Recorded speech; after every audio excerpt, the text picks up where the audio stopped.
வணக்கம். வாழ்க வளமுடன். என்சிஆர் 18 இன்னைக்கு வகுப்பில் இயற்கையின் விதிகள் நம்ம பார்க்க போகிறோம். இந்த இயற்கையின் விதிகள் மீறப்படுவதனால்தான் வியாதிகள் வருது. இந்த விதிகள் பின்பற்றாமல் இருக்கிறப்ப எந்த வியாதிகளும் சரியாகாது. இப்போ இயற்கையின் விதிகள் அப்படின்றது நமக்கு ஒரு நாலேஜ் இருக்குது பாருங்கள். அந்த நாலேஜ் ஆராய்ச்சியாளர்கள் ஆராய்ச்சி செய்கிறாங்க. நம்ம புத்தகத்தில் படிக்கிறோம். அப்போ அந்த நாலேஜ் எல்லாமே பார்த்தா இன்றைக்கி ஒன்று சொல்லுவாங்க, நாளைக்கு மாற்றி இன்னொன்று சொல்லுவாங்க. எப்பொழுதுமே நாலேஜ் அப்படின்றது இயற்கை கொடுக்கக்கூடிய அந்த நாலேஜ் தான் எப்பயுமே சுப்பீரியர். இயற்கையின் விதிகள் என்றைக்குமே மாறாது. அப்போ இயற்கையின் விதிகள் 5 விதமாக நம்ம உடலில் வேலை செய்யும். இதில் 5 அப்படின்றது பஞ்சமகாபூதங்கள். நம்ம உடல் அப்படின்னாலே பஞ்சமகாபூதங்கள். அப்போ இதில் 1வதாக நிற்கிறது நீர். அப்போ நீர் அப்படின்றது எப்பப்போ நம்ம எடுத்துக்கணும் அப்படின்னா, நீர் தாகத்துக்கு ஏற்ப எடுத்துக்கணும். நம்ம உடல் தாகம் எடுக்கும். தாகம் எடுக்கிறப்ப தண்ணீர் பருகணும். தண்ணீர் நம்ம குடிக்கிறப்ப ஒரு கட்டத்தில் தண்ணீர் போதும் அப்படின்னு தோன்றப்ப அந்த செட்டைட்டி நமக்கு உண்டாகும். அப்போ நம்ம தண்ணி குடிக்கிறத நிப்பாட்டிடணும். அதுக்கடுத்தது நீர் உள்ளுக்கு போகிறது, வெளிவரக்கூடியது சிறுநீர் மூலமாக வெளியே வரும். அப்போ சிறுநீர் நம்ம ஹோல்டு பண்ணக்கூடாது, அடக்கி வைக்கக்கூடாது. சிறுநீர் எப்பப்போ கழிக்கணுன்ற உணர்வு தோன்றுதோ அப்போ சிறுநீர் கழிக்கணும். தாகம் அப்படின்றது ஒன்று. அதுக்கடுத்தது நம்ம சிறுநீர் அடக்கக்கூடாது அப்படின்றது 2வது. அப்போ தாகம் அப்படின்றது நம்ம மனம் ரிலாக்ஸாக இருக்கிறப்ப, நம்ம மனம் நிகழ்காலத்தில் நம்ம வச்சிருக்கிறப்ப தாகம் இந்த உடல் கேட்கும், தாகத்தை உணர முடியும். அதுவே நம்ம ஸ்ட்ரெஸ்ஃபுல்லாக இருக்கிறப்ப அந்த தாகத்தை நம்ம உணர முடியாது. அப்போ முதல்ல இயற்கையின் விதிகளில் மைண்டை ப்ரெசண்ட்டில் வச்சுக்கிறது தான் ஃபஸ்ட்டு. அப்போ தான் நம்ம உடல் என்ன தேவை கேட்குது அப்படின்றத நம்ம புரிஞ்சுக்க முடியும். அப்போ தண்ணீரை பொறுத்தளவுக்கு ஒரு நாளைக்கு இத்தனை லிட்டர் தண்ணி குடிக்கணும், அதுக்கடுத்து இந்தந்த தண்ணீர் குடிக்கணும், இந்தந்த தண்ணீர் குடிக்கக்கூடாது அப்படின்றது எல்லாமே நம்ம படிக்கிற நம்முடைய நாலேஜ். அப்போ இயற்கையின் விதிகள் இதுதான்.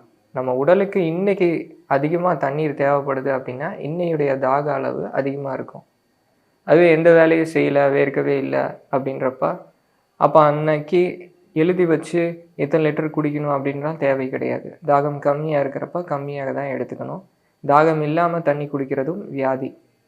அப்போ தண்ணீரை பொறுத்து காலையில் எழுந்தவுடன் முதலில் தண்ணீர் தான் குடிக்கணும். காலையில் எழுந்த உடனே நிறைய பேர் காஃபி, டீ எல்லாமே உடலை பாதிக்கும். ஒரு சிலர் ஸ்கூலுக்கு போகிற குழந்தைங்களுக்கே காலைல ஏஞ்சோடனே ஃபஸ்ட்டு பிரேக்ஃபாஸ்ட்டு தான் கொடுக்குறாங்க, சமைச்ச உணவு தான் கொடுக்குறாங்க. அப்படி செய்யக்கூடாது. அதாவது உடலை பாதிக்கும். முதல்ல எழுந்தவுடன் தண்ணீர் தான் குடிக்கணும், அல்லது நீராகாரம் எடுத்துக்கலாம். மலம் கழிக்கிறதுக்கு முன்னும் பின்னும் தண்ணீர் கண்டிப்பாக குடிக்கணும். மலம் கழிச்சிட்டு வந்த உடனே தண்ணி குடிச்சுக்கணும். சிறுநீர் எப்பப்போ கழிக்கிறோமோ கழிச்சிட்டு வந்த உடனே தண்ணி குடிச்சுக்கணும். உணவு சாப்பிட்டவுடன் தண்ணீர் குடிக்கக்கூடாது. சாப்பிட்டு 1.5 மணி நேரம் கழித்து தான் தண்ணி குடிக்கணும். சாப்பிட்றதுக்கு ஒரு 1.25 மணி நேரம் முன்னாடி தண்ணி குடிச்சிக்கலாம். நீங்கள் தண்ணி குடிங்க. நம்ம உடலோட ஒட்டி நம்ம இருக்கிறப்ப தண்ணி குடிக்கிறப்பயே இந்த தண்ணி நமக்கு தேவையான்றது நம்ம உடல் கூறும். ஒரு 2 வாட்டர் பாட்டிலில் தண்ணி குடிக்கிறோம், அது 2யும் குடிக்கிறப்ப நீங்கள் எந்த தண்ணின்னு சொல்ல வேண்டியது கிடையாது. எது தீர்த்தமோ அந்த தண்ணீர் குடிக்கிறப்போ உடல் அதை அதிகமாக கேட்கும். உடல் அதை தான் ப்ரிஃபர் பண்ணும். அப்போ உங்களுக்கே தண்ணீரில் எதை சேர்க்கலாம் எதை சேர்க்கக்கூடாதுன்றது உங்களுக்கு தெரிய ஆரம்பிச்சிடும். அப்போ நீங்கள் தண்ணீர் நம்ம உடலில் 70% 90% தண்ணீர் இது சரியாக வச்சுக்கணும் அப்படின்னா தண்ணீர் சீராக இருக்கணும். ஸ்ட்ரக்சர்டு வாட்டர் மேக்கிங் ப்ராசஸ் நம்ம கொடுத்துருக்கோம். இந்த ஸ்ட்ரக்சர்டு வாட்டரில் தண்ணீரில் இருக்கக்கூடிய முக்கால்வாசி கழிவுகள் வெளியேற்றக்கூடிய முறைகள் நம்ம கொடுத்துருக்கோம். இந்த ஸ்ட்ரக்சர்டு வாட்டர் மேக்கிங் வீடியோ பார்த்துக்கோங்க. இது நீர் சம்மந்தப்பட்டது. அதற்கு அடுத்தது நிலம். நிலம் அப்படின்றப்ப நம்ம எடுத்துக்கூடிய உணவு எல்லாமே நிலம் மண்டலத்தில் உருவாகும். அப்போ நிலம் அப்படின்றப்ப நம்ம உடல் சின்னதாக இருக்குது, பெருசானது எல்லாமே உணவின் மூலமாக தான் பெருசாக இருக்குது. அப்போ இது உணவை வெளியே எடுத்துக்கும், உணவை உள்ளெடுத்துக்கும், உணவை வெளியே தள்ளும் மலம் வழியாக.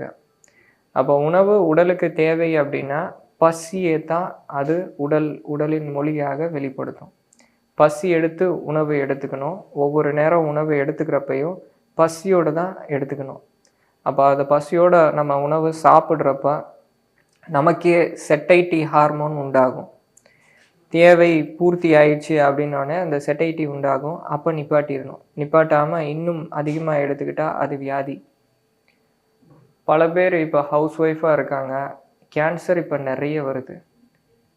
அப்போ எதனால வருது? ஸ்மோக்கிங் பண்ணல, ஆல்கஹால் எடுத்துக்கல, பெரிய விஷயங்கள் எதுவுமே பண்ணல, பெரிய தவறுகள் எதுவுமே பண்ணல. அப்போ பசி இல்லாமல் சாப்பிட்றது தான் முக்கியமான தவறு. என்ன அப்படின்னா, இந்த தவறு செஞ்சிடவே கூடாது. பசி இருக்காது, இருந்தாலும் சாப்பாடு வேஸ்ட் ஆயிரும் அப்படின்ட்டு சாப்பாடு கஷ்டப்பட்டு உள்ளுக்குள்ளே எடுத்துக்குவாங்க. அதை நீங்கள் சாப்பிட்டாலும் உள்ள வேஸ்ட்டு தான்.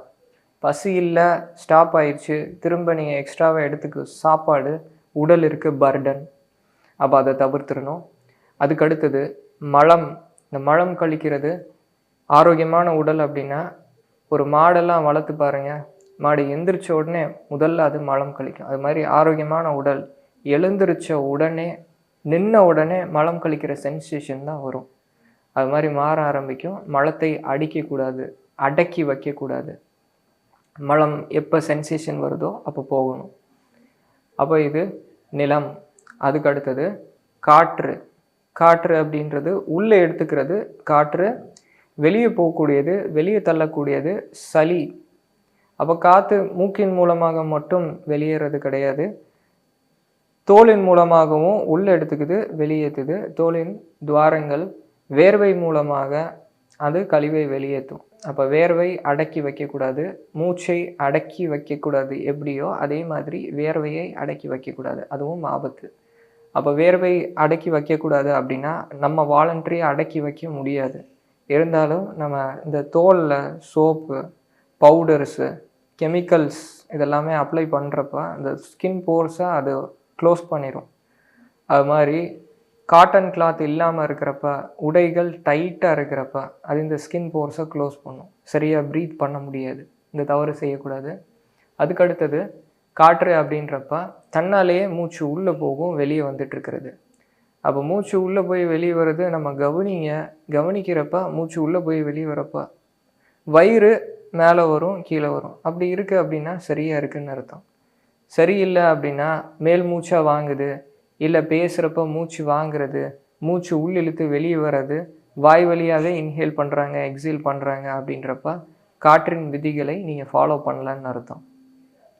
வெளியேற்றக்கூடிய விஷயம் சளி, மூக்கின் மூலமாக வெளியேற்றக்கூடியது. எப்போ சளி வந்தாலும் சளி திரும்ப உள்ளே எடுத்துடக்கூடாது, வெளியே துப்பிடணும். தொண்டையில் சளி இருக்கிறது, வெளியே துப்பிடணும். தந்த சுத்தி முறை சொல்லியிருக்கிறோம். அதில் தொண்டையில் வரக்கூடிய சளியை வெளியேற்றக்கூடிய முறை நம்ம கொடுத்துருக்குறோம். அதுக்கடுத்தது வாய் வழியாக வரக்கூடிய சளிகளை தவிர்த்துடணும், துப்பிடணும். இப்போ நம்ம ஒரு உணவை எடுத்துக்கிறோம். உணவை எடுத்துக்கிறப்ப உணவு போகக்கூடிய பாதை இப்போ நிலம் மண்டலம் வேலை செஞ்சிட்ருக்கு. அந்த நேரத்தில் நம்ம காற்று மண்டலத்துக்கும் வேலை செய்கிறப்ப, எப்பயுமே தண்ணி குடிக்கிறப்ப இல்லைன்னா உணவை எடுத்துக்கிறப்ப மூச்சு தற்காலிகமாக ஸ்டாப் ஆகும். ஏன்னா ரெண்டுமே ஒரே டியூப். நீங்கள் அப்படி இருக்கிறப்ப வார்த்தைகள் பேசுகிறப்ப, சாப்பிட்றப்ப, பேசுகிறப்ப அப்போ நுரையீரலில் சளி உண்டாகும். இது நுரையீரலுக்கு எதிரான, காற்றுக்கு எதிரான விதி. நுரையீரல் சார்ந்த பிரச்சனை இருக்கிறவங்க நிறைய பேர் கேட்டு பார்த்தீங்க அப்படின்னா இந்த தவறு செய்வாங்க. இந்த தவறு நம்ம செய்யக்கூடாது. காற்று பார்த்துருக்குறோம். அதுக்கு அடுத்தது நெருப்பு. நெருப்பு அப்படின்றது இருதய மண்டலம் எல்லாமே உடலில் நெருப்பு சம்மந்தப்பட்ட உறுப்பு சம்மந்தப்பட்ட மண்டலம். அப்போ அப்படி இருக்கிறப்ப நெருப்பு உள்ள என்ன எடுத்துக்கும் அப்படின்னா வெப்பத்தை எடுத்துக்கும், வெளி என்ன தள்ளும், வெப்பத்தை வெளியே தள்ளும். இந்த வெப்பம் அப்படின்றது உணவு எப்படி பசியை ஏற்படுத்தி உணவு வேணும் அப்படின்னு கேட்குதோ, இந்த வெப்பம் அப்படின்றது உணவு உடல் கேட்கும். அப்போ உடல் வெப்பத்தை கேட்குறப்ப வெப்பம் கொடுக்கணும். எப்படி அப்படின்னா உடல் பயிற்சியின் மூலமாக. எல்லாத்துக்குமே அளவுன்றது நம்ம குறித்து வைக்கக்கூடாது. இப்போல்லாமே இத்தனை கேலரி எடுத்துக்கணும், இத்தனை தான் எடுத்துக்கணும், இத்தனை லிட்டர் எடுத்துக்கணும், இவ்வளோ தான் உடல் பயிற்சி பண்ணணும்னு கணக்கெல்லாம் போட்டிருக்கிறாங்க. அப்போ இது எல்லாமே இயற்கையின் விதிகளுக்கு ஆப்போசிட்டானது. நம்ம உடலை அடுத்த கட்டத்துக்கு கொண்டு போகணுன்னா இயற்கையின் விதிகள் பின்பற்றணும். அப்போ நம்ம ஒரு உடல் பயிற்சி நம்ம செய்கிறோம், அது எண்ணிக்கை வச்சு செய்கிறோம் அப்படின்னா ஒரு நாள் உடலிற்கு வெப்பம் அதிகமாக தேவைப்படுற மாதிரி இருக்கும், ஒரு நாள் கம்மியாக தேவைப்படுற மாதிரி இருக்கும், ஓய்வு அதிகமாக தேவைப்படுற மாதிரி இருக்கும். நீங்கள் இயற்கையின் விதிகள் பின்பற்றி பாருங்கள். ஏற்கனவே ஒரு 50 தண்டால் போடுறீங்க அப்படின்னா இந்த விதிகள் பின்பற்றி பண்ணும்போது கணக்கெல்லாம் வச்சுக்கக்கூடாது. அது 500ஆ மாறும் ரொம்ப சீக்கிரமாகவே. நீங்கள் 5 5ஆ ஏற்றுறத விட இப்படி இயற்கையின் விதிகள் ஃபாலோ பண்ணி பின்பற்றி பாருங்கள். ஹீலிங்குமே ஸ்பீடாக இருக்கும், ரெக்கவரியுமே ஸ்பீடாக இருக்கும். உடல் பயிற்சி நீங்கள் நடக்காமல் இருக்கிறப்ப இந்த வெப்பம் அப்படின்றது நொடிக்கு நொடி உடலுக்கு தேவை. இந்த வெப்பத்தை கொடுக்காமல் இருந்தால் இருதயம் சார்ந்த பிரச்சனைகள் உண்டாகும். செடென்ட்ரி லைஃப் ஸ்டைலில் இந்த வெப்பத்தை கொடுக்காமல் இருக்கிறவங்களுக்கு இருதயம் சார்ந்த பிரச்சனைகள் வருது. இப்போ ஹார்ட் அட்டாக் எல்லாமே ரொம்ப காமனாக வந்துட்டுருக்கு அப்படின்னா செடென்ட்ரி லைஃப் ஸ்டைலாக நிறைய மாறிடுச்சு. ஸ்கூல் ஸ்டூடெண்ட்ஸும் செடென்ட்ரியாக தான் இருக்காங்க, ஆஃபீஸ் போகிறவங்களும் செடென்ட்ரியாக தான் இருக்காங்க. அப்போ ஹார்ட் அட்டாக் வராமல் என்ன வரும்? அதுக்கடுத்து வெப்பத்தை வெளியேற்றக்கூடியது ஓய்வு. இந்த நேரத்தில் ஓய்வு தேவைப்படுது அப்படின்னா ஓய்வு எடுத்துக்கணும். ஓய்வு எடுக்காமல் நம்ம எக்ஸர்ட் பண்ணி நம்ம கஷ்டப்பட்டு வேலை செய்கிறது எல்லாமே இன்னும் அந்த இருதயத்துக்கு பர்டன், வெப்பக்கழிவு அதிகமாக சேர்ந்துக்கிட்டே போகும். அப்போ இது வெப்பத்தின் இயற்கை விதி. அதுக்கடுத்தது ஆகாயம். ஆகாயம் அப்படின்றது மனதுடைய தொடர்புடையது. ஆகாய சக்தி நம்ம தூக்கத்தின் மூலமாக நம்ம உடலுக்கு நம்ம கொடுக்குறோம். அதுக்கடுத்தது இந்த கழிவுகள் மனக்கழிவுகளாக வெளியேறும். இப்போ இந்த மனம் சார்ந்த பிரச்சனை எல்லாருக்குமே தூக்கம் ஒரு பிரச்சனையாக இருக்கும். இது ரெண்டுத்துக்கும் தொடர்பு இருக்குது. இந்த இயற்கை விதி பின்பற்றிட்டா மனம் சார்ந்த வியாதிகள் வராது, வந்த வியாதி குணமாகும். இப்போ யாரெல்லாம் மனம் சார்ந்த வியாதி இருக்கிறவங்க தன்னை குணப்படுத்திக்கணும் அப்படின்னு நினைக்கிறீங்களோ இந்த விதி இப்போ பின்பற்றுறப்ப எல்லாமே சரியாகும். மனம் சார்ந்த வியாதி அப்படின்றது மெயினாக ப்ரெசண்ட்டில் இல்லாமல் இருக்கிறது தான் மனம் சார்ந்த வியாதி. பாஸ்ட்டு அல்லது ஃப்யூச்சர். பாஸ்ட்டுனா டிப்ரெஷன், ஃப்யூச்சர்னா ஆங்ஸைட்டி.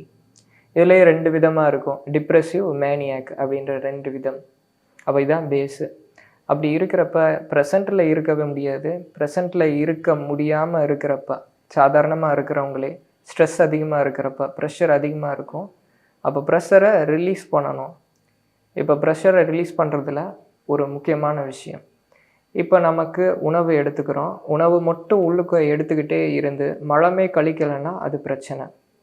இன்னொன்று மலம் கழிக்கிற சென்சேஷன் வருது, அப்போ நம்ம மலம் கழிக்கிறோம், மலம் கழிக்கிறது நம்ம ஃபோர்ஸ் பண்ணி முக்கி போனால் அது பிரச்சனை. அது நமக்கு பைல்ஸு, இது மாதிரி ஆனல் ப்ரோலாப்ஸு, இது மாதிரியான பிரச்சனைகளை உண்டாக்கும். அப்போ நம்ம மனம் இயங்கிட்டே இருக்குது, ஆகாய சக்தி விரயம் ஆகிட்டே இருக்குது. தூக்கம் எப்போ தேவைப்படுதோ அப்போ தூங்கணும். தூக்கம் வரக்கூடிய சென்சேஷன் இயற்கை நமக்கு தூக்கத்தை கேட்குது அப்படின்ட்டு தூங்கணும். தூக்கம் வரப்பையும் இரவு நேரத்துலையும் விழித்து வேலை செஞ்சுட்டே இருக்கா, அப்போ ஆகாயம் சார்ந்த உறுப்புகள் பாதிக்கும். அதுக்கு அடுத்தது இப்போ நமக்கு அது மாதிரி ப்ரெசண்ட்டில் இருக்க முடியல அப்படின்றப்ப அப்போ கழிவுகள் சேர்ந்துருச்சு, உணவு தான் நிறைய நம்ம எடுத்துருக்குறோம், வெளியேற்றக்கூடிய வேலையை செய்யலைன்னு அர்த்தம். அப்போ அந்த நேரத்தில் நம்ம சும்மா இருந்தால் போதும், நம்ம எதுவுமே செய்ய வேண்டியதில்லை, சும்மா இருக்கணும். சும்மா இருக்கிறப்ப என்ன ஆகும், நம்ம மலம் கழிக்கிறதுக்கு சும்மா உட்காந்துருக்குறோம், அதுவே தன்னால் கழியுது. சும்மா இருக்கிறப்ப நம்ம கண்ணை மூடிட்டு நம்ம சிந்தனையை ஆரம்பிச்சிடக்கூடாது. சிந்தனையை ஆரம்பிச்சிட்டா அப்போ மனக்கழிவுகள் வெளியேறாது. சும்மா உட்காந்து இந்த எண்ணங்களை கவனிக்கணும். எப்படி மலம் கழிக்கிறப்ப, சிறுநீர் கழிக்கிறப்ப தன்னால் அது வெளியேறுதோ, நம்ம சும்மா வேடிக்கை பார்க்குறோமா, அது மாதிரி மனதின் எண்ணங்களை சும்மா வேடிக்கை பார்த்தா அப்போ மனதில் இருக்கக்கூடிய கழிவுகள் எல்லாமே உண்டாகும், வெளியேறும். இது நான் மனம் சார்ந்த கோர்ஸ் எது இருந்தாலுமே அதை அட்டென்ட் பண்ணுவேன். மனம் அப்படின்றது உடலை விட அடுத்தபடி 2 படி அடுத்தது தான் மனம். மனம் அதுக்கு தான் பாரம்பரிய கல்வியில் அதிக முக்கியத்துவம் இருக்குது. ப்ரொஃபஷனல் ஹிப்னோதெரப்பி இதை நான் முடிச்சிருக்கிறேன். அது மாதிரி மனம் சார்ந்து இருக்கக்கூடியது உடலை விட சக்தி வாய்ந்தது. இந்த ஆகாயம் அப்படின்றது ஒரு மீடியமாக வேலை செய்யும். அப்போ இந்த 5 பஞ்சமகாபூதங்களின் விதிகள் இதை பின்பற்றுங்க, எந்த வியாதியாக இருந்தாலும் இது சரியாகும். நம்ம NCR வகுப்புகளில் இருக்கிறதுல எளிமையான முறைகள், நான் இதுவரை நேச்சுரோபதி ஹாஸ்பிட்டலில் போனப்போ எது ரொம்ப சிம்பிளாக இருக்கோ, எதை ஃபாலோ பண்ணால் சீக்கிரத்தில் ரிசல்ட் கிடைக்குமோ அதை வரிசையாக நம்ம கொடுத்துருக்குறோம். அது NCR 1லிருந்து 21 வகுப்புகள் இருக்கும். இந்த 1லிருந்து 21 வகுப்புகள் முழுமையாக பாருங்கள். இந்த 21 முடிக்கிறப்பயே பல மாற்றங்கள் நடக்கும். இந்த NCRக்கு எனக்கு நிறைய ஃபீட்பேக்கு சொல்லியிருக்கிறாங்க. அதுக்கடுத்தது mistakes to be taken care அப்படின்றது ஷார்ட்ஸில் வெறும் மிஸ்டேக்கை பற்றி மட்டும்தான் பேசியிருக்கேன். இந்த மிஸ்டேக்ஸ் அப்படின்றது ஒரு டாக்டர்கிட்ட போகிறீங்க, இந்த கன்சல்டேஷன் மேக்ஸிமம் ஒரு 1/2 மணி நேரம் இருக்கும். இப்போ அவங்க அந்த 1/2 மணி நேரத்தில் அவங்க பிஸியாக இருப்பாங்க. அவங்க எந்தெந்த விஷயங்கள் சொல்லணும்னு நினைக்கிறாங்களோ முழுமையாக சொல்ல முடியாது. அப்போ அதெல்லாமே மிஸ்டேக்ஸ் டு பி கரெக்டட் அப்படின்ற அந்த சீரீஸில் நம்ம கொடுத்துருக்கோம். இப்போ லோயர் பேக் பெயின் இருக்குது, டிஸ்க் பல்ஜ் இருக்குது, ப்ரோலாப்ஸ் இருக்குது, வெயிட் ஒரு சைடு தூக்கக்கூடாது. இப்போ தலைமுடி உதிர்தல் பிரச்சனை இருக்குது, அதுக்கு என்ன செய்யலாம்? அப்போ நம்ம மரசீப்பு தான் பயன்படுத்தணும். ஹெல்மெட் அதிக நேரம் போட்டிருக்கிறப்ப அப்போ அதை எப்படி தடுக்கிறது அப்படின்றது எல்லாமே இந்த mistakes to be taken care அந்த சீரீஸில் நம்ம கொடுத்துருக்கோம். பிம்பிள் இருக்குது, நம்ம பில்லோ கவரை சரி பண்ணுறப்பயே பிம்பிள்ஸ் பிரச்சனை சரியாகும். பில்லோ கவர் நீட்டாக இல்லாமல் இருக்கிறப்ப தொடர்ச்சியாக நீங்கள் எந்த மருந்து என்ன க்ரீம் அப்ளை பண்ணாலும் திரும்ப அந்த பிரச்சனையை வர செய்யும். அப்போ இது மாதிரி அந்த மிஸ்டேக்ஸ் டு பி கரெக்டட் அப்படின்ற சீரீஸில் ஷார்ட்ஸில் நம்ம எல்லாமே கொடுத்துருக்குறோம். அது எல்லாமே பாருங்கள். நன்றிங்க. வாழ்க வளமுடன்.